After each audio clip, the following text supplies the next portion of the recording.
C'est le même serment, M. Poitier. Alors, Monsieur le commissaire, on va aller pour les prochaines minutes sur 2 CT, donc qui sont évidemment en lien direct avec le sujet de votre enquête. Donc, on va commencer, en fait, dans un ordre non numérique, mais chronologique.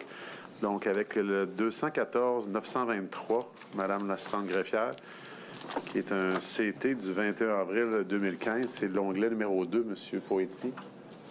Afin de bien... 920 ou 923? 923. OK.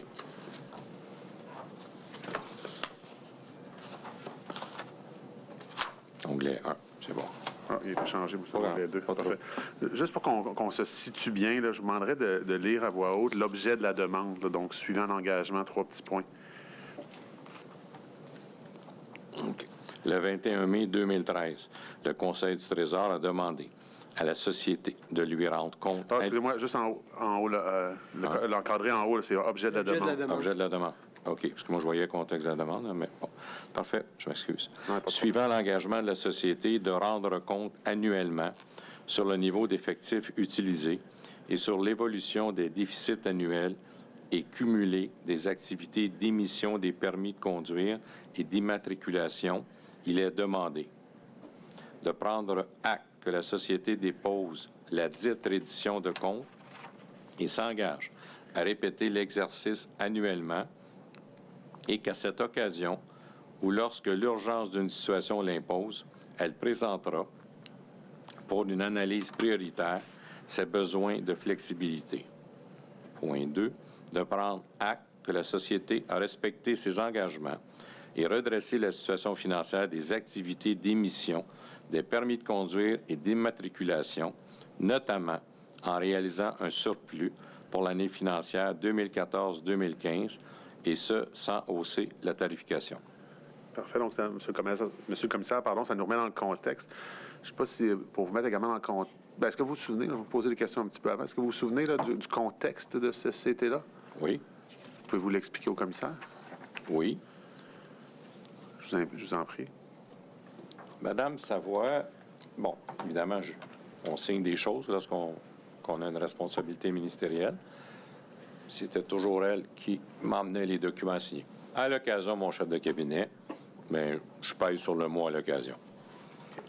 Et elle m'a dit, bon, il y a quelque chose de particulier avec ces 2 CT-là, parce qu'elle incluait les 2, 920 et 923. Elle a dit, c'est pas vous qui avez travaillé sur ce dossier-là, c'est votre prédécesseur, M. Gaudreau. Maintenant, les ministres passent, parce qu'il y a des élections. Mais nous, les fonctionnaires, on continue.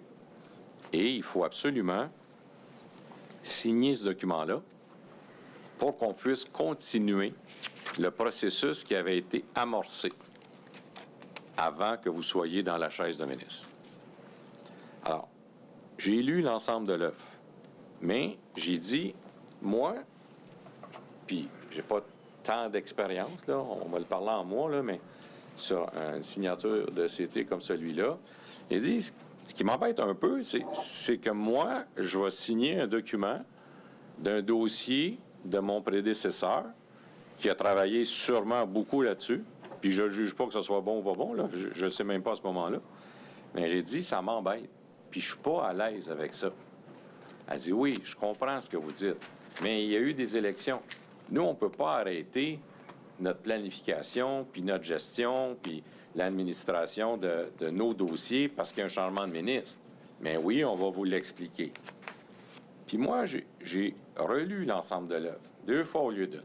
J'ai dit, ce qui m'embête un peu là-dedans, pour moi, c'est la reddition de compte. Parce que pour moi, la reddition de compte, c'est hyper important. Puis j'ai dit ça m'embête. Puis je trouve pas qu'il y en a tant que ça là-dedans. Elle a dit ça, inquiétez-vous pas. Il y a un projet de loi qui s'en vient, puis ce projet de loi-là va régler ça, sur la reddition de compte. Puis aujourd'hui, avec du recul, ça s'appelle le 108, Carlos Létard, qui a calé, en fait, qui a emmené le projet de loi 135, dans lequel ces 2 CT-là, les deux décrets ont été abrogés. Alors, l'histoire dit ça. Mais moi, à ce moment-là, je dis, je suis pas à l'aise. Maintenant, je l'ai lu, relu, j'ai un problème avec la reddition de compte, parce que moi, il me semble qu'il y en aurait plus que ça. Ben, elle dit ça, inquiétez-vous pas.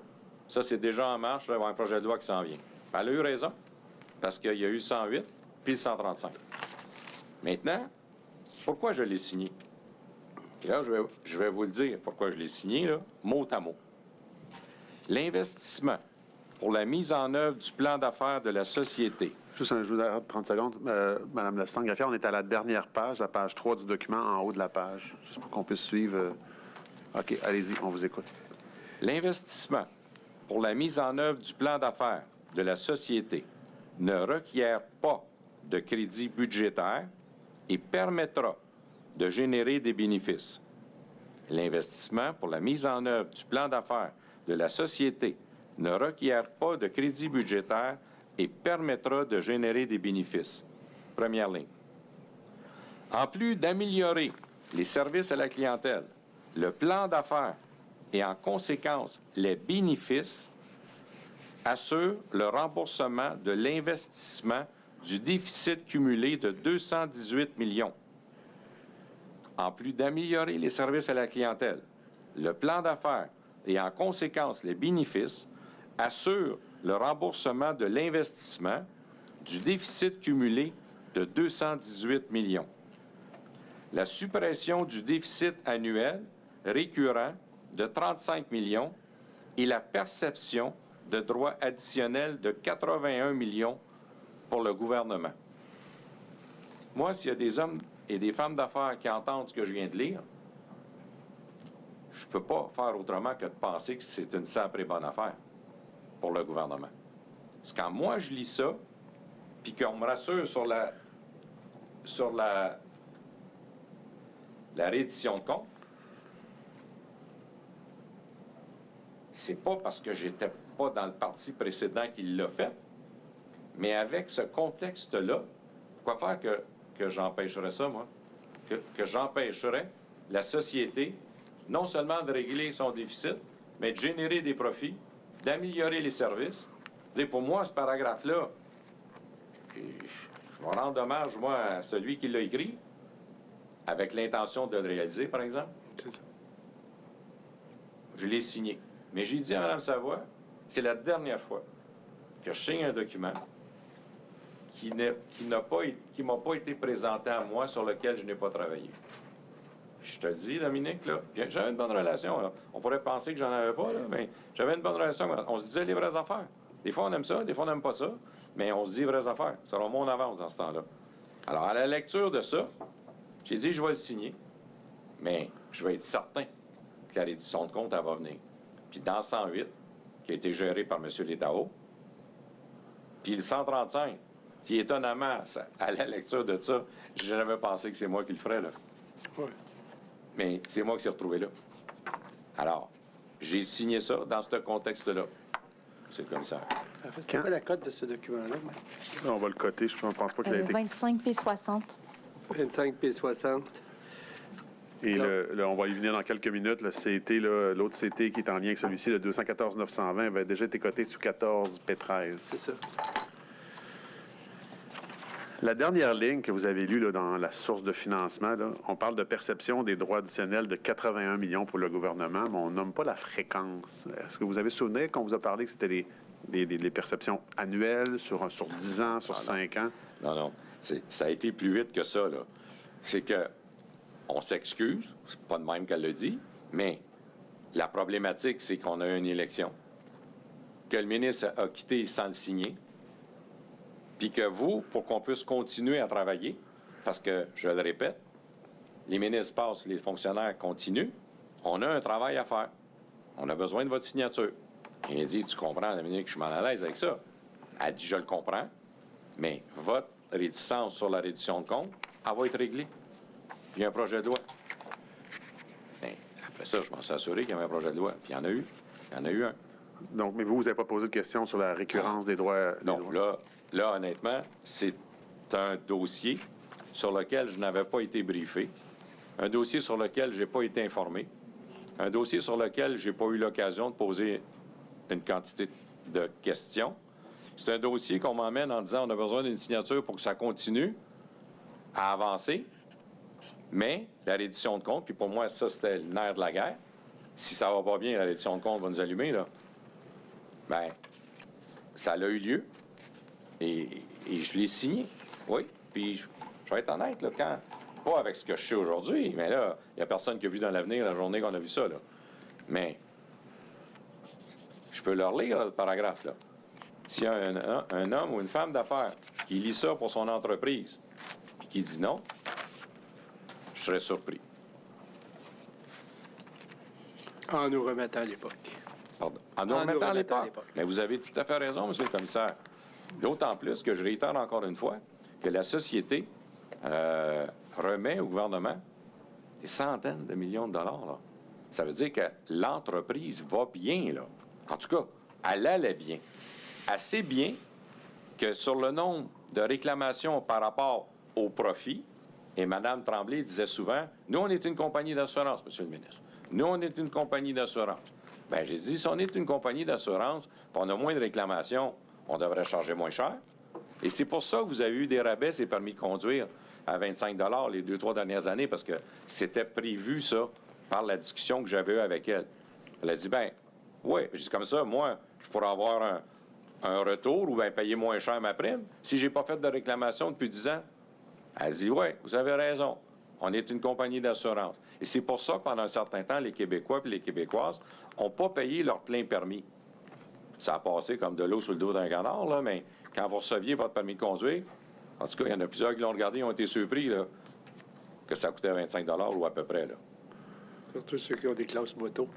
Oui, c'est ça, surtout. Je le sais.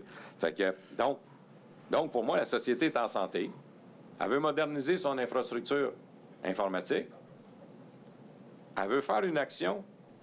Puis ça, c'est intéressant parce que ne requiert pas de crédit budgétaire. C'est-à-dire qu'on n'a pas besoin de crédit additionnel et permettra de générer des bénéfices. Fait que moi, j'ai une entreprise, j'ai pas besoin de crédit additionnel pour réorganiser mon commerce, puis je vais faire plus de bénéfices. Mais non seulement je vais faire plus de bénéfices, mais je vais avoir un meilleur service à la clientèle. Puis le plan d'affaires, en conséquence, les bénéfices, assure non seulement ça, remboursement du prêt que j'ai fait pour l'exercice de modernisation et également du déficit cumulé de 218 millions. Puis, plus que ça, la suppression du déficit annuel récurrent de 35 millions et la perception de droits additionnels de 81 millions pour le gouvernement. Alors, si vous êtes dans ma chaise, M. le commissaire, vous êtes ministre, vous lisez quelque chose comme ça, vous dites que vous n'êtes pas à l'aise avec la reddition de compte, mais en même temps, je ne peux pas critiquer ce paragraphe-là. Puis là, ceux qui me le soumettent sont de hauts gestionnaires avec des responsabilités importantes. Je n'ai pas à douter de leur honnêteté puis de leur crédibilité dans ça, à ce moment-là. Puis, j'ai pas eu de doute quand j'ai lu ça. Maintenant, vous parlez de 18, 19 mois, là, mais en dehors de ça, j'avais aucun indicateur qui me disait que ceci, c'était pas vrai. Est-ce que vous avez discuté le fait, parce que vous dites que Mme Savoie arrive, il faut signer ça, c'est important, mais ça fait quand même déjà 1 an que vous êtes en poste, là. Ah oui? Est-ce que vous vous rappelez de la vitesse que j'ai dit que les choses vont au ministère? Je suis pas ironique quand je vous dis ça. Mais ça fait 1 an que vous êtes en poste, puis là, on arrive, il faut signer tout de suite, tout de suite, tout de suite. Ça a l'air long, ça, 1 an pour vous en poste au ministère des Transports? Pour un seul dossier qui a déjà cheminé avant. Un seul dossier? Non, je parle de ce dossier-là a débuté. Vous dites que sensiblement, il a débuté sous M. Gaudreau. Prenez pas mal ma réponse, mais les dossiers, là, c'est excessivement long, M. le commissaire, au ministère des Transports. Je ne sais pas pour les autres, mais pour le mien, c'était excessivement long. Puis, entre le temps qu'une chose se réfléchisse, qu'elle s'écrive, qu'elle se produise, puis qu'elle soit signée, 1 an, là, si vous pensez que c'est long, c'est pas long. Je comprends ce que vous dites, mais je parle pas du projet en tant que tel. Je parle le fait que j'essaie de conjuguer le fait que vous dites, ben là, moi, c'était le dossier de mon prédécesseur, ce que Mme Savoie vous dit, il faut continuer, on ne peut pas recommencer à chaque élection, mais ça fait quand même 1 an que vous êtes en poste, donc il y a eu une multitude d'occasions, Mme Savoie, de vous briefer. Vous lui demanderez. Mais vous, c'est la première fois que ce jour-là ou cette semaine-là, ou ce moment-là, c'est la première fois que vous entendez parler de... Oui, parce qu'on ne m'a pas préparé à ça, là. Mais il y a eu d'autres dossiers qui étaient comme ça. Moi, j'en veux pas. Il y a eu d'autres dossiers qu'il fallait qu'ils se continuent. Puis il y a d'autres documents que j'ai signés qui n'étaient pas des CT ou des décrets qui ont permis de continuer la construction, la réparation, l'avancement des emplois, des problématiques. Je veux dire, au ministère des Transports, on en gère des choses, là. Fait que, moi, mon inconfort était sur un document dans lequel je n'avais pas été impliqué, mais à la lecture de ce document-là, je peux pas juger que c'était inapproprié, sans égard à la couleur politique. Okay. M. Gaudreau, quand je lis ça, faites quelque chose de bien. En tout cas, l'intention était là. Mais dans la même veine que le procureur-chef vous a posé des questions, effectivement, à ce dossier-là, je suis à la dernière page au niveau des signatures. Là, on caviarde, là, bon, pour des raisons bien évidentes, là, mais on comprend que c'est Mme Tremblay. Moi, j'ai la version non cavardée devant moi. J'imagine que vous aussi, M. Poitier. Mme Tremblay le signe le 13 avril 2015 et vous le signez le 15 avril 2015. Donc, est-ce que je dois comprendre que Mme Savoie vous brief, en guillemets, à la date que vous signez? Oui. Okay. À la journée que je signe, oui. C'est là que j'ai eu... Donc, ce dossier-là, vous, il a cheminé quelque part, minimalement, le CT a cheminé à la SAC, parce que Mme Tremblay l'avait entre les mains le 13 avril 2015, puis 2 jours plus tard, ouais. Mme Savoie, ce que je comprends de votre témoignage toujours, oui. je ne mets pas des mots dans votre bouche, là. Non. 2 jours plus tard, Mme Savoie vous brief, et finalement, comme vous dites, avec le dernier paragraphe, avec vos réticences, là, au niveau de la rédition de camp, votre question, effectivement, et vous le signez la même journée qu'on vous le présente. Oui. Parfait. Est-ce que vous posez des questions? Je comprends que Mme Tremblay, vous ne voyez pas Mme Tremblay, ni ne parlez à Mme Tremblay entre le 13 avril puis le 15 avril. Je ne me souviens pas, honnêtement, mais je pense pas. Je vous l'ai dit, mes discussions avec Mme Tremblay étaient très occasionnelles. Mais c'était sympathique. C'était tout le temps sympathique. Moi, comme gestionnaire, je la trouvais professionnelle puis agréable.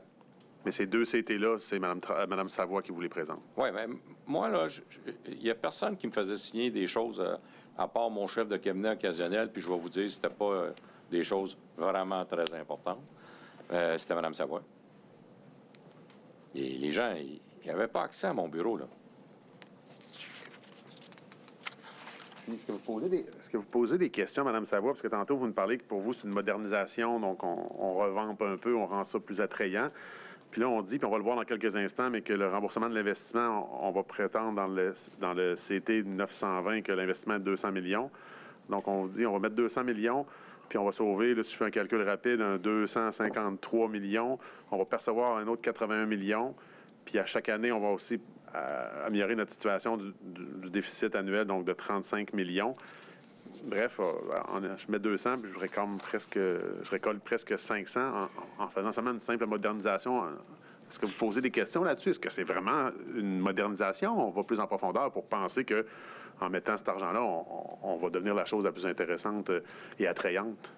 Bien, en tout respect, je trouve que vous prenez une partie de mes propos, vous tournez ça un peu rond, là. Allez-y, Parce que quand vous dites, quand moi je parle d'une modernisation, c'est ce qu'on me dit à moi. Je suis pas en avant d'une reconstruction complète et totale de l'informatique à la Société d'assurance automobile du Québec.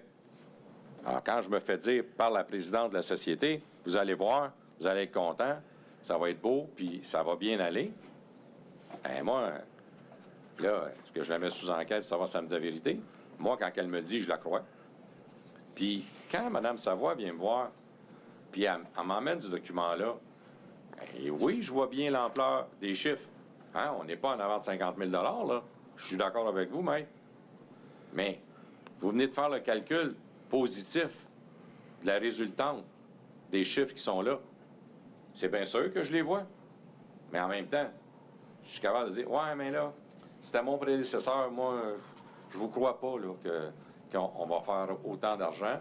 Puis la ligne qui m'intéresse le plus, moi, vous allez peut-être trouver ça surprenant, mais en plus d'améliorer les services à la clientèle. Quand on est en politique, là, on fait ça pour les citoyens. Puis on voudrait qu'on fasse avancer les choses, puis que ça soit un meilleur service. On a peut-être des fois de la difficulté dans le privé. Mais c'est quoi l'objectif d'une entreprise privée? C'est de donner un excellent service. Bien là, on a une société d'État qui dit, nous, on va améliorer le service à la clientèle. Moi, je ne vois pas là quelque chose qui m'aurait permis de questionner davantage les chiffres que je lisais, qui me sont donnés, évidemment, sûrement dans un premier temps par Mme Tremblay pour obtenir ces chiffres-là, mais aussi par ma sous-ministre en titre. Moi, je n'étais pas contre ça. Non, personne n'est contre. Personne n'est contre. La question que vous ne me posez pas, c'est est-ce que ça s'est produit? Bien là, on sait aujourd'hui que non. Mais moi, quand je le signe, c'est ça que je sais. Mais ma question, c'est plus dans le sens que, bon, je fais le calcul, là, c'est 499 millions plus le 35 annuel. Puis là, je prends pour acquis que les droits additionnels, c'est ponctuel. Donc, je vais au plus conservateur possible. Ma question, c'est plus, est-ce qu'on questionne? Ben là, on va mettre une modernisation de 200 millions. Ça va nous donner 500 millions plus 35 par année. Ouais. Je comprends que, si on regarde ça objectivement, puis on est sûr à 100 que c'est la vérité absolue, lui qui ne signe pas ça, il n'est pas responsable, en plus du service à la clientèle. Mais ma question, c'est est-ce qu'on questionne ces chiffres qui sont, à ma foi, très avantageux, là, pour ne pas dire qu'ils sont... OK, vous, d'emblée, si vous étiez dans ma chaise, vous laissez sous-entendre que j'aurais dû pas croire ça. Non, je vous demande si... C'est-à-dire qu'on veut effectivement... On n'est pas dans votre chaise, là. Ouais. On refait le passé. Alors, techniquement, bien évidemment, le procureur de la commission gratte un peu, mais c'est votre réponse, moi, qui m'importe. Pas la perception de M. Tremblay, ça m'importe un peu. En preuve, c'est ce qu'un témoin me dit, là. Bien, moi, là, pour vous dire, M. le commissaire, c'est que la Société d'assurance automobile, c'est une très grande entreprise. Une entreprise, évidemment, qui est unique, parce qu'on ne peut pas s'assurer ailleurs, on ne peut pas acheter nos plaques ailleurs. Puis, c'est une entreprise qui est, en général, assez autonome. On va se le dire, assez autonome. Puis, qui a des résultats assez extraordinaires à travers les années. Ça, c'est ce que j'en connais de la société avant d'être ministre. Puis, on sait aussi les retours au gouvernement, en fin d'année, sur les profits de la société. Alors, quand je regarde ça, c'est des gros chiffres, mais c'est une grosse entreprise. Puis, moi, avec ce que je connais de la société à ce moment-là, puis moi, le terme qui m'a été utilisé, c'est une modernisation. Je comprends qu'une modernisation, ça peut être repeinturer la place, mais c'est pas ça, là. On est bien... beaucoup de millions, là. On a mis pas mal de couches, là. Mais ça reste que c'était pas la peinture d'un appartement qu'on faisait. On travaillait sur l'informatique d'une société d'État qui a un service à clientèle majoritairement par Internet, mais de plus en plus par Internet, puis avec des bureaux. Donc, à partir de là, moi, je ne trouvais pas inconcevable la lecture de ce paragraphe-là, puis de sa réalité possible. Maintenant, ma question sur la reddition de compte, bien là, aujourd'hui, je la trouve juste. C'est toujours plus facile aussi à regarder dans l'œil d'aujourd'hui que quand on vous présente ça. Vous avez raison. C'est pourquoi je l'ai souligné à cette époque-là. Là, j'étais dans l'œil de l'ancien temps, là. Puis on a eu 108 et 135 qui ont répondu à mes préoccupations. Qui, eux, arrivent, là, ce qu'on m'informe, c'est que le 108, le 1er décembre, puis le 7 décembre 2017 sont adoptés. Donc, on est à 2 ans et demi après, là, comme vous avez estimé tantôt à juste titre. Oui. Madame la stante greffiante, si vous pouvez... la stante greffière, remonter, non, toujours dans le même document. Juste remonter, là, j'ai 2 petits passages que j'aimerais souligner, puis pour avoir quelques questions. Donc, je suis au troisième onglet? Non, je suis même deuxième page, en haut de la deuxième page du même CT. Et le troisième picot, là, je vais l'appeler comme ça cet après-midi. Le troisième picot en haut de la page. Oui, finalement. Je vais vous lire 2 passages. Oui. Donc, finalement, les études réalisées dans le cadre du plan de modernisation des services vont... Je vais quand même vous souligner que modernisation est bien écrit. Oui, je l'ai noté, puis j'utilise comme de modernisation depuis tantôt. Non, mais je ne voulais pas vous forcer à le dire, parce que moi, c'est ce qu'on m'a dit. Mais je le lis ici, là. Donc, je me souviens très bien que c'est le terme qu'on avait utilisé. La nuance est importante d'un point de vue que vous aviez à l'époque. Donc, c'est pour ça que je fais bien attention d'utiliser le bon terme. Donc, encore une fois, pour mettre en contexte, je fais les 2 lectures. Là. Finalement, les études réalisées dans le cadre du plan de modernisation des services font ressortir le potentiel des logiciels de gestion intégrés PGI pour réduire les délais de livraison et les risques d'affaires technologiques et les coûts associés au projet. En conséquence, la société a adopté sa stratégie et reporté à 2016-2017 les ajouts d'effectifs prévus, soit 39 ETC. Et avant de poser ma question, Mme l'assistante greffière, on descend en 3 au bas de cette même page. Donc, parfait. Les paragraphes 2, 3 et 4. On dit d'autre part, les études réalisées en 2014 dans le cadre du plan de modernisation, on fait ressortir, c'est un peu la même chose qu'on dit. On dit ainsi, suivant la visite de 6 entreprises, si vous pouvez descendre un petit peu, Mme l'assistante greffière, on va voir les 6 entreprises en question. Et l'analyse du marché, le succès du déploiement d'un PGI dépend de la qualité du produit choisi et de l'expertise des professionnels intégrateurs retenus. Afin d'assurer le choix de cette combinaison optimale, dans le respect des principes guidant les marchés publics, la société devra recourir à des modalités particulières d'appel d'offres pour ajouter des étapes et s'assurer de la qualité des produits et services professionnels retenus.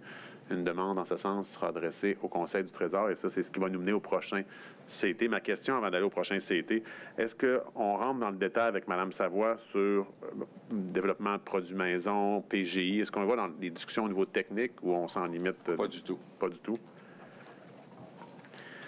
Ça nous mène donc au CET là, 920, donc 214-920, qui a déjà été produit sous 14P13. Si Mme l'assistante greffière pouvait l'exhiber. Donc, je vais vous poser une question plus ouverte pour débuter. Expliquez-nous, on comprendra du dernier extrait que c'est interrelié. Donc, expliquez-nous ce que vous retenez, le contexte, avant que j'aille avec des questions un peu plus précises, si vous ne les avez pas couvertes, de l'adoption le 21 avril 2015, soit la même date que le CT précédent du CT 214-920. Bien, pour moi, je vais vous dire copier-coller, là. C'est miroir, ça s'est fait en même temps. Il n'y a pas l'heure, là, c'est plate, parce que si on avait eu l'heure, vous l'auriez su, là. Mais ça a été fait en même temps. Dans le fond, pour moi, tout ce que je vous ai dit sur le premier CT, ce que je retiens le plus important, c'est le paragraphe qui est intitulé « Source de financement », qui est exactement copié-collé le même paragraphe, qui recommence par l'investissement pour la mise en œuvre du plan d'affaires de la société, ne requiert pas de crédit budgétaire et permettra de générer des bénéfices. En plus d'améliorer les services à la clientèle, le plan d'affaires et, en conséquence, les bénéfices assurent le remboursement de l'investissement du déficit cumulé de 218 millions, la suppression du déficit annuel récurrent de 35 millions et la perception de droits additionnels de 81 millions pour le gouvernement. Pour moi, c'est le même paragraphe. Qui est littéralement un copier-coller de ce qu'on a vu. Qui est un copier-coller, c'est ma réponse même. Parfait. Donc, si je combine les deux, donc en lisant ça, en fond, ce qu'on vous dit, c'est si on veut arriver à ça, ça va me prendre aussi un mode d'octroi spécial, puis ça, c'est le CT 214-920 qui va me donner les outils pour livrer ce que je dis à ma source dans l'encadré source de financement. C'est exact? Exact. À ça, par contre, ajoutons également que ma préoccupation de la reddition de comptes est toujours présente, fait l'objet du même discours que j'ai avec ma sous-ministre et que j'ai la même réponse qui me dit « Inquiétez-vous pas, il y a un projet de loi qui s'en vient. » Et elle a eu raison. Le 108 a emmené le 135. Donc, je veux dire, je n'avais pas à douter de ses propos, mais je peux confirmer ses propos aujourd'hui. Si on va juste souligner certains faits saillants, j'ai une bonne idée de votre réponse, mais juste quand même pour s'assurer, si Mme l'assistante greffière peut aller là, à la page 1, 5e paragraphe.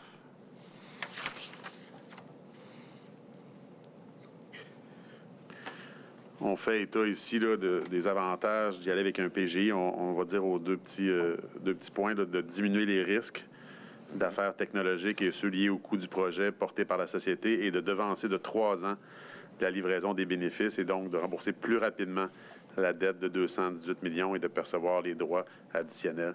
Donc, est-ce que, encore une fois, le volet technique par rapport à ce CT-là particulier est discuté avec vous ou on s'en tient seulement au volet financier, comme on a déjà discuté? On s'en tient essentiellement au résumé du dernier paragraphe que j'ai lu à 2 ou 3 reprises.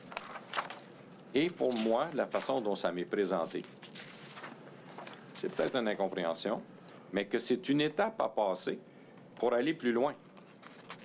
Et sur votre préoccupation, Monsieur le ministre, de la reddition de comptes, ne vous en faites pas. Il y a un projet de loi qui s'en vient. Je réitère encore une fois, elle a eu raison. Et c'était exact. Puis ça s'est produit. Puis ironiquement, bien, M. Létao a fait le 108 et j'ai fait le 135 qui a abrogé clairement deux décrets qui me préoccupaient. Un CET puis un décret. Hein. Oui, ouais. exact. Mais dans le fond, c'est l'allègement qu'on a parlé ce matin, oui. dans le fond d'allègement. Donc, je dois comprendre que si vous étiez préoccupé, donc vous, quand vous signez ça, vous êtes au courant, vous savez qu'il y a un décret puis qu'il y a un CET qui emmène une certaine forme d'allègement, puis je ne veux pas la qualifier plus que ça. Là. Oui, effectivement, c'était ma préoccupation, mais oui, je le voyais bien. Maintenant, je vous dis, là, pour moi, ça m'a été présenté comme un passage obligé sur le plan technique, en fait, ou opérationnel, où le ministre qui est parti, il ne peut plus signer ça. Puis là, c'est vous. Inquiétez-vous pas. Puis on voit aussi à la page 4, dans le milieu de la page, légèrement un peu en haut du milieu de la page, en fait juste avant la partie 5, partage de risque, qu'on estime le projet sur 10 ans à 200 millions de dollars. Est-ce que c'est la première fois qu'on met un estimé pour ce projet-là? Mais ça, on l'a vu précédemment. Là. On l'a vu précédemment, le 200 millions de dollars. Là, on parle sur 10 ans. Bon, on peut peut-être, Mme l'assistante greffière... Oui, de le remettre, là. Oui, juste en haut, la partie 5 à la page 4. Là, ma question n'est peut-être pas claire. De quel 200 millions on parle? Ici, là, vous le voyez, juste entre partie 4 et 5. La société signera un seul contrat de 10 ans avec l'Alliance pour la totalité du projet. La valeur de ce contrat est estimée à 125 millions et sera confirmée suite à un appel d'offres. La valeur totale du projet sur 10 ans est estimée à 200 millions parce qu'elle comprend le coût d'un contrat et celui des ressources internes pour cette même période. Donc, en fond, quand on parlait tantôt de l'investissement, là, si je reprends votre paragraphe, assure le remboursement de l'investissement. Et là, c'est ma compréhension, puis corrigez-moi si je me trompe, je n'ai pas signé ce document-là, mais c'est que l'investissement va être de l'ordre de 200 millions sur 10 ans. Oui. Je comprenais ça. 200 millions sur 10 ans pour la modernisation du système, l'amélioration du service à la clientèle, l'ajout de profit important pour monsieur tout le monde puis pour moi. 200 millions sur 10 ans, c'est beaucoup d'argent. Beaucoup d'argent. Mais pour la Société d'assurance automobile, qui génère des centaines de millions chaque année, c'est de l'argent. C'est beaucoup d'argent des contribuables. Mais en même temps, est-ce que c'est déraisonnable de penser ça? Moi, je ne le croyais pas. Que c'était déraisonnable de penser que 200 millions sur 10 ans pour améliorer tout ce que j'ai lu encore, puis je ne vous le lirai pas encore, là, mais c'était pas... on n'était pas 1 milliard, là, mettons, disons ça de même.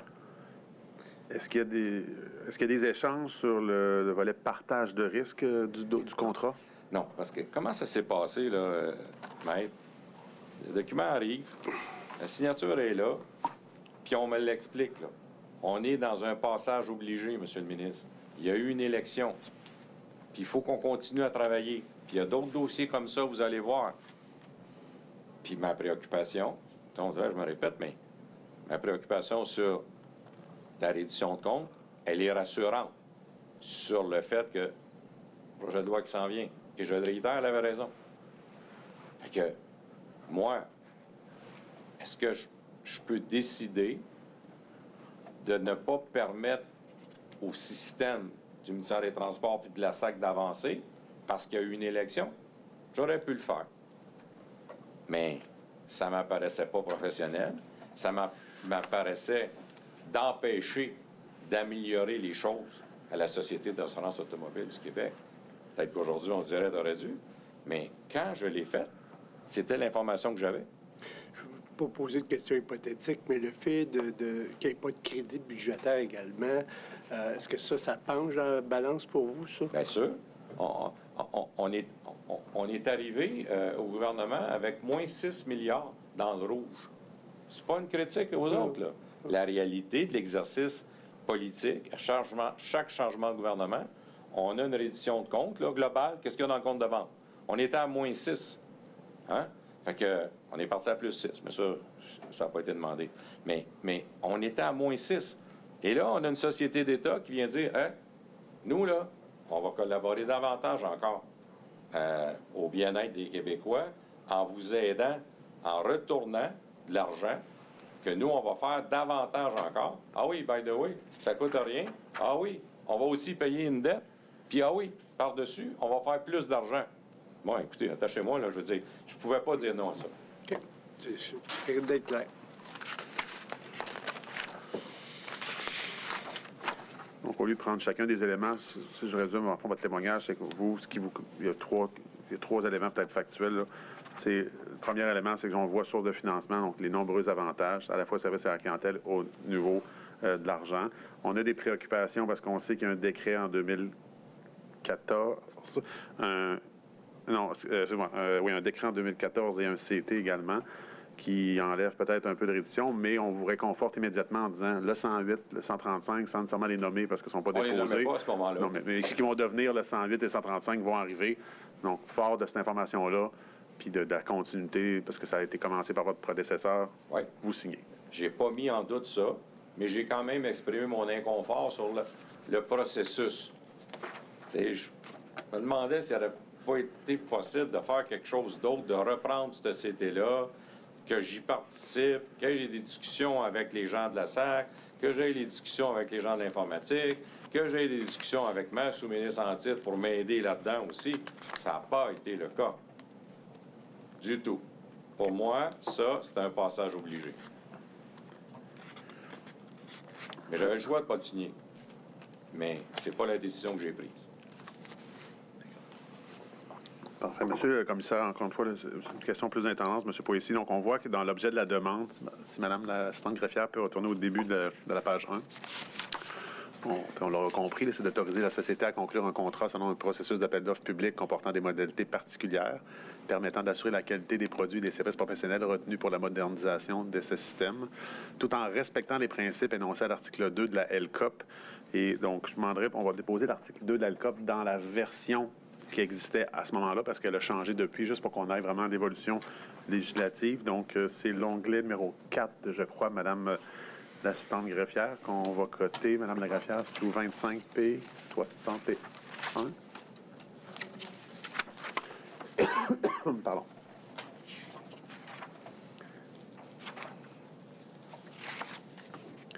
On peut peut-être afficher l'article 2. Parfait, merci. Vous voyez à l'écran, l'article 2, c'est l'article qui nous concerne, c'est l'article qui est mentionné. Est-ce que vous étiez au courant de l'article 2 ou est-ce qu'il y a des discussions par rapport à la portée de l'article 2 pendant qu'on y est, là? Je me souviens pas de discussion sur ça. Je vais vous dire qu'il n'y en a pas eu, mais moi, je me souviens pas de ça. Okay. J'ai également, pour compléter, là, on n'avait pas le projet de loi 108, on pourra peut-être l'ajouter, mais on déposerait le projet de loi 135 tel que sanctionné le 7 décembre 2017. Mais juste un instant, je veux comprendre. L'article 2 de la LCOP, tel qu'il existait à l'époque, est-ce que vous déposez un extrait? Oui, c'est la pièce 61, oui. Donc, on va le coter. C'est coté à 61. C'est déjà coté à 60? 61. Avec votre 61. Avec votre permission, Monsieur le commissaire? Pardon? Avec votre permission? Oui. Maître Tremblay, est-ce que vous avez l'intention de produire le règlement sur certains contrats d'approvisionnement et certains contrats de service qui prévalaient également au même moment que l'article 2? Parce que le CT réfère à des conditions particulières, c'est-à-dire que c'est des conditions qui sont différentes de celles qui prévalaient à l'époque.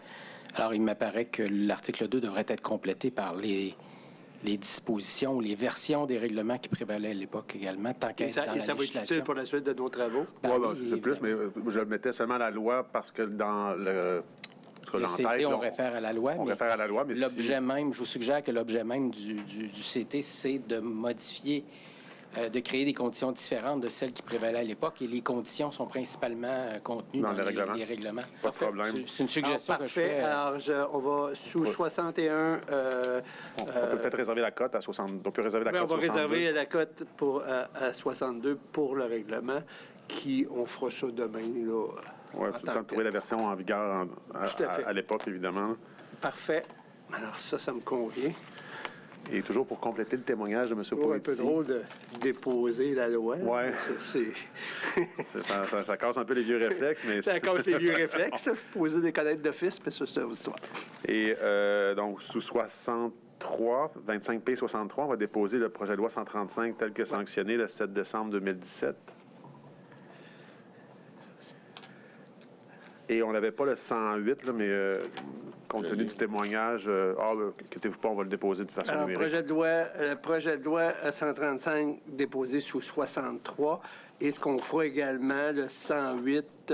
Qu'est-ce qui était préalable? Bien, j'imagine le 108. c'est le 108, bien évidemment. ouais. 108. Alors, 108. Alors, 108 sur 63 et 135 sous 64. Ça vous va, ça, Maître Tremblay? Oui, parfait. Puis j'ai Mme l'assistante-greffière qui vient de recevoir là, la 108. Bon, je pense pas que c'est nécessaire de l'afficher à l'écran, là, à moins qu'elle puisse le faire rapidement. L'important, je pense, c'est de le mettre au dossier de la commission. Moi, la grande question, Maître Tremblay, vous en avez pour combien de temps? Et je poserai peut-être davantage la question, Maître Laprise. D'interrogatoire des parties. Nous n'anticipons pas de questions pour le témoin, Monsieur le commissaire. Pas de questions. Moi, de mon côté, si vous me laissez Est-ce 30 que le minutes. PG... Non, il n'y aura pas de questions. Parfait. Alors, si vous me dites, si, par exemple, je vous presse pas, là, Maître Tremblay, là, vous êtes maître, même si vous êtes mon alter ego, vous êtes maître de votre preuve, ça, c'est un autre vieux réflexe. Si vous me dites une demi-heure, on peut libérer M. Poitier à 17h, mais si vous me dites 1 heure encore... Non, vous comprendrez que le dépôt en rafale de certains documents fait sentir un peu la conclusion de mon interrogatoire. Si vous me laissez 30 secondes, je vais m'en assurer, mais je suis pas mal confiant que...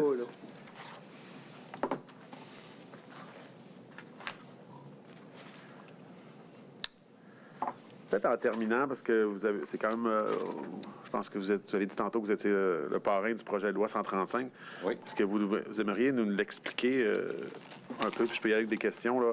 Je peux vous expliquer avec le projet de loi lui-même, mais je vais quand même, un peu plus tard, vous ramener à l'article 26, loi concernant le partage de certains renseignements de santé, 26, le décret 245-2014 du 5 mars 2014 GO 2,123 concernant la soustraction en partie de la Société d'assurance automobile du Québec à l'application de la loi sur la gouvernance et la gestion des ressources informationnelles des organismes publics et des entreprises du gouvernement est abrogé.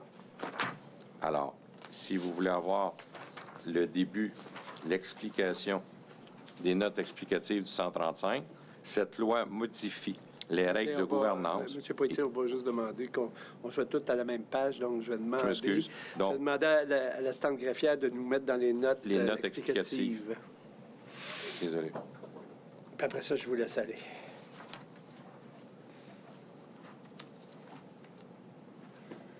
Parfait.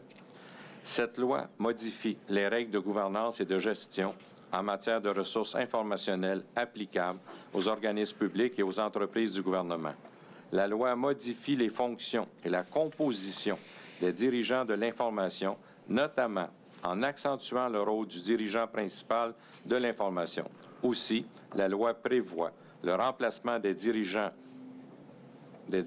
réseau de l'information et des dirigeants sectoriels de l'information par des dirigeants de l'information nommés par un ministre qui seront rattachés à un ministère ainsi qu'à l'ensemble des organismes publics relevant de la responsabilité de ce ministre, à moins que le Conseil du Trésor n'autorise un organisme public à désigner son propre dirigeant de l'information. La loi accroît la gouvernance des ressources informationnelles par la création d'un comité de gouvernance composé du dirigeant principal de l'information et des dirigeants de l'information dont le mandat sera notamment d'identifier des opportunités d'optimisation, de partage et de mise en commun de services et d'actifs informationnels. La loi redéfinit les outils de gestion qu'un organisme public doit établir aux fins de la gouvernance et de la gestion de ses ressources informationnelles en distinguant ceux qui seront requis aux fins de la planification, des investissements et des dépenses et ceux qui seront applicables aux projets en ressources informationnelles. Ainsi, la loi prévoit notamment la préparation par les organismes publics, conformément aux conditions et modalités fixées par le Conseil du Trésor, de divers documents de planification qui permettront au dirigeant principal de l'information de préparer annuellement un plan gouvernemental des investissements et des dépenses en ressources informationnelles qui sera par ailleurs rendu public. La loi confère au Conseil du Trésor le pouvoir de déterminer diverses mesures applicables, notamment quant au cheminement et au suivi des projets en ressources informationnelles des organismes publics, ainsi qu'aux avis et autorisations requis. Elle confère également au président de ce conseil un pouvoir de vérification. La loi accorde au dirigeant principal de l'information le pouvoir de requérir d'un organisme public ou une reddition de comptes concernant un projet en ressources informationnelles.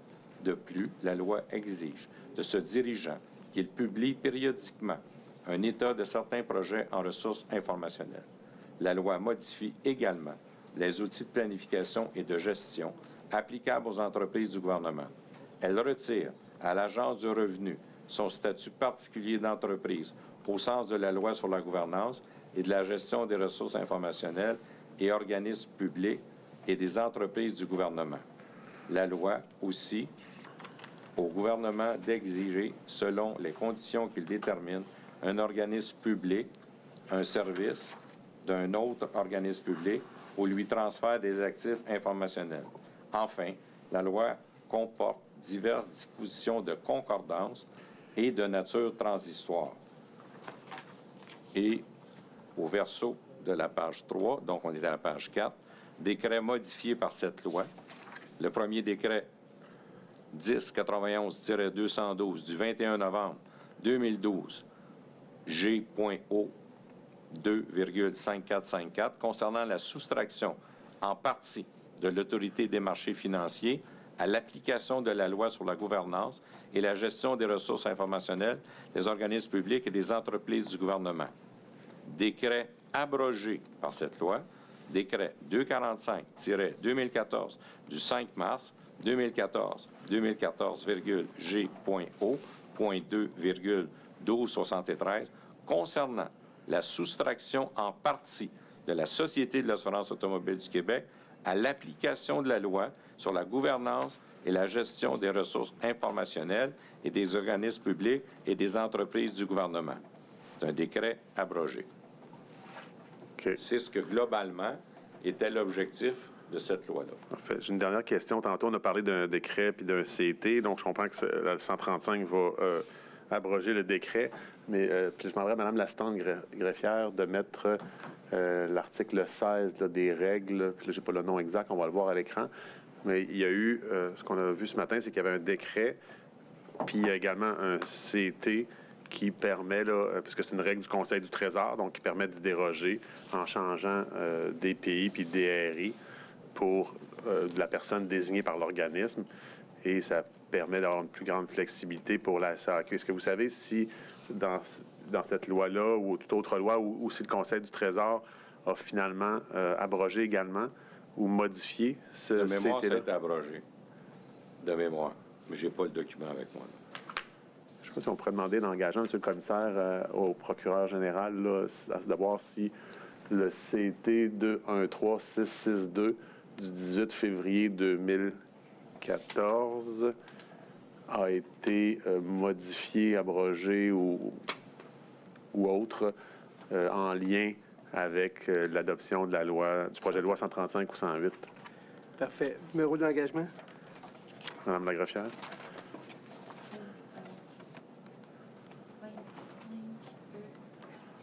Un.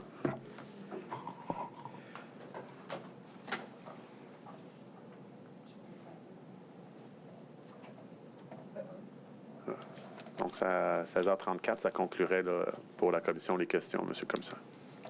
Merci beaucoup, M. Couille. Juste peut-être voir. Donc, le projet de loi 135, vous l'avez dit, a été présenté le 25 avril 2017. Adoption du principe octobre 2017. Adopté le 7 décembre et sanctionné la même date 2017. Et ça, c'était par votre collègue Pierre Moreau à l'époque. C'est exact. Parfait. Et en ayant les notes explicatives, on comprend vraiment qu'est-ce qui sous-tendait là, ce projet-là. C'est qu'on voulait un cadre général. Oui. Je comprends. Là, on avait des gens qui faisaient cavalier seul, peut-être, là, et on voulait tout ramener. C'est-à-dire avec une reddition de compte gouvernementale. Là. Oui. Exact? Exact. puis ce qui a amené la création de l'Autorité des marchés publics, qui était la première recommandation de Charbonneau, qui n'avait pas été faite plus qu'aux 3/4 de notre mandat. C'est ça. Qui a suivi après ça comme projet de loi. Oui, qui a suivi, qui venait renforcer, à mon avis, cette attention-là que vous soulignez. Parfait. Et même à des agences comme l'Agence du revenu du Québec, là, qui était, somme toute, assez autonome, et l'Autorité des marchés financiers, s'il y a quelque chose qui se finance tout seul, c'est bien l'Autorité des marchés financiers, peu importe. On s'assurait que le gouvernement centralisait là, ces projets-là. Oui, c'était l'intention. C'était l'intention. Parfait. Question suite à mes... Non, ça combat là, à l'écran, on voit là, le projet de loi 108, dans le fond, sensiblement, qui instaure l'Autorité des marchés publics. Mais voilà. Je comprends du témoignage de monsieur qui s'inscrit dans le même esprit. Donc, moi, ça conclut, monsieur le commissaire. Je remercie beaucoup, monsieur Poitier, d'avoir répondu. La parole est à vous. Alors, est-ce que vous avez quelque chose à ajouter, des choses que la Commission n'a pas couvert en tant que telle et que vous voudriez m'adresser? Parce que, comme je dis toujours, puis je le dis à chacun des témoins, le rôle d'une commission d'enquête, c'est de faire enquête et faire rapport. C'est ça.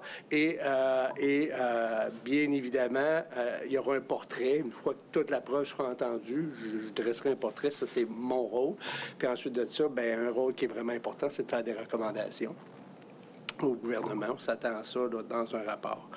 Alors, avec ce que vous avez vu comme ministre des Transports, avec ce que vous avez expliqué, des choses que j'ai utile que je dois savoir, parce que puis je vous le dis, je le réitère, je pense à chaque fois, je n'irai pas au-delà de ce que j'ai entendu en preuve, que ce soit dans les faits ou dans les recommandations. Ce qui veut dire, c'est que moi, je ne suis pas lié à ce qui se fait à l'extérieur et mon rapport, bien, ça va être suite à l'enquête. Alors, c'est le temps là, de me dire si vous pensez qu'il y a quelque chose, peut-être qui pourrait aider les futurs ministres du transport, je ne sais pas, ou si c'est complet, ou si on aurait encore besoin de modifications législatives, à votre avis. Bien, écoutez, premièrement, merci. C'est assez rare que les gens vont remercier d'avoir une sommation ou d'être cité dans une commission d'enquête, mais on n'était pas dans un procès ici. C'est ça. Moi, quand je l'ai eu, j'étais content. Les gens autour de moi disaient, mon Dieu, es-tu inquiète? J'ai dit non, je ne le suis pas, parce que pour moi, votre mandat, le mandat de la commission est là pour ce que vous venez de souligner, tenter d'améliorer les choses, puis tenter de les comprendre aussi 5, 7, 8, 10 ans plus tard, en se disant quel était le contexte. Et ça, je pense que c'est plus difficile de faire comprendre exactement le contexte du moment. Je n'ai visé absolument personne dans mon témoignage, à mon avis. J'ai eu de la collaboration de plusieurs personnes au ministère des Transports et également à la Société d'assurance automobile. Le fait est que sur un des points qui me préoccupait énormément, qui était le service à la clientèle, surtout sur l'amélioration du service à la clientèle, fort de constater que c'est un échec dramatique et espérant que mon témoignage a pu vous aider et pourra vous aider dans l'avenir sur des recommandations, qu'une chose comme celle-là ne se produise plus jamais et que d'autres ministères, et je l'ai souligné d'emblée sans aucune forme d'accusation, que ce soit impossible pour un ancien ministre d'avoir quoi que ce soit qu'il a fait en 2018, c'est hallucinant pour moi, c'est inacceptable et je pense que ça pourrait aider justement à ce que justement les ministères soient capables de garder la mémoire corporative d'une organisation comme les ministères le sont et encore plus les sociétés d'État parce que ce sont des joyaux de notre gouvernement et qui là, bien, sont éclaboussés sévèrement et sans aucune forme d'accusation. Il me semble avec raison actuellement, en tout cas minimalement sur le service à la clientèle et sur le deuxième volet des coûts reliés à un exercice qui se voulait être un exercice positif. Alors, merci, Monsieur le commissaire. Merci à vous. Tout à fait. Puis je vais faire du pouce ce que vous dites. Effectivement, ce que vous avez dit d'entrée de jeu, là, puis je ne veux pas jeter la pierre à personne, mais effectivement, on joue dans des faits qui remontent à plus de 10 ans. heureusement qu'on a des procès-verbaux, heureusement pour aider justement en toute équité pour les témoins de se souvenir puis de donner des choses exactes et non des impressions. Et je trouve très malheureux que vous n'ayez pas eu accès à vos agendas ou à de la documentation qui aurait pu appuyer votre témoignage. Je le trouve malheureux. Je comprends que c'est problème informatique qu'on nous dit et qu'on devrait jamais, je ne sais pas c'est de la faute de qui, mais qu'un ancien ministre ou parlementaire, qu'on lui réponde qu'il doit passer par la loi sur l'accès à l'information, je ne commenterai pas. Bien, moi, il m'a semblé important que vous le sachiez, parce que mon objectif, c'était d'arriver ici préparé, puis de combattre le temps, parce que le temps a passé. Mais moi, étant une faculté qui oublie, mais j'ai fait de mon mieux pour avoir l'ensemble des documents.